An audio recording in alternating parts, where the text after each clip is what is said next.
The Giles School acknowledges that we are on the traditional territory of many nations, including the Mississaugas of the Credit, the Anishinaabe, the Chippewa, the Haudenosaunee, and the Wendat peoples, and is now home to many diverse First Nations, Inuit, and Métis peoples. The Giles School acknowledges that the City of Toronto is covered by Treaty 13 signed with the Mississaugas of the Credit and the Williams Treaties signed with multiple Mississaugas and Chippewa bands. Hello, today we are going to be talking about recent highlights. First up is the talent show. On February 15th and 17th, there were the auditions. Students showed off parts of their performances, including singing and dancing. We had some students playing instruments, as well as comedy routines and visual art pieces. Thank you to everyone who auditioned, and we'll see you in April. Students hosted the science fair on February 24th. If you missed the results, please go ask Mr. Matt. On February 13th, we had World Radio Day. This day brings awareness to how radio has had to adapt to new technologies to remain the go-to medium of mobility. The day was created by the United Nations and was established in 1946. The aim of this day is to raise greater awareness of the importance of radio, to encourage decision makers to establish and provide access to information through radio. As well, it enhances networking and international cooperation among broadcasters, giving a voice to everyone around the world. The world changes, radio evolves. Here's a quote from the United Nations. More than ever, we need this universal humanist medium, a vector of freedom. Without radio, the right to information and freedom of expression, and with them, fundamental freedoms would be weakened, as would cultural diversity, since community radio stations are the voices of the voiceless.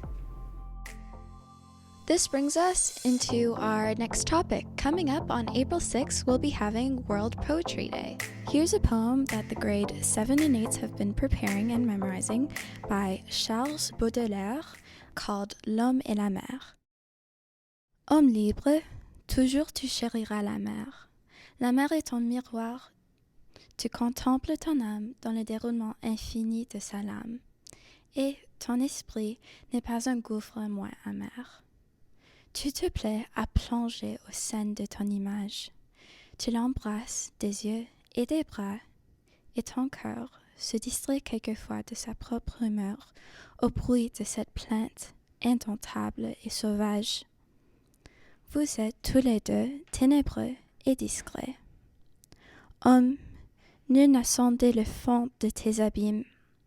Ô mer, nul ne connaît tes richesses intimes. Tant vous êtes jaloux de garder vos secrets.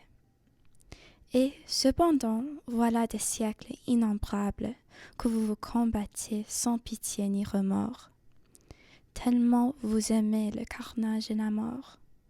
Ô lutteur éternel, ô frère implacable.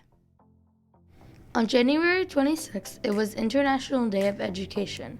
A group of students from grades 7 and 8 were given different questions regarding their opinions on education. We asked grade 7 and 8s what are the most important things we learned through education. Creative problem solving. For example, in art, if you have to come up with ideas for your class project, you have to decide which materials you use and make a plan around your resources. It's important to learn how to cope with failure and how to improve from getting constructive criticism. This prepares us better for the real world. Making friends and developing social skills is really important for your mental health. Otherwise, being alone will have consequences to your relationship with others. Learning to be flexible, moving from online to in-person learning can be challenging. One student said, learning how you learn. Everybody learns in different ways, and knowing which strategies work best for you can help you in the future. Another question asked was, is education the same now as it was in the past? Education now is more about relationships between teachers and students, and forming positive relationships in order to learn effectively. Our final student question was, do you think education is the same all over the world? Some students said no, because different countries have different values. Money and economics will affect the equipment and general student experience.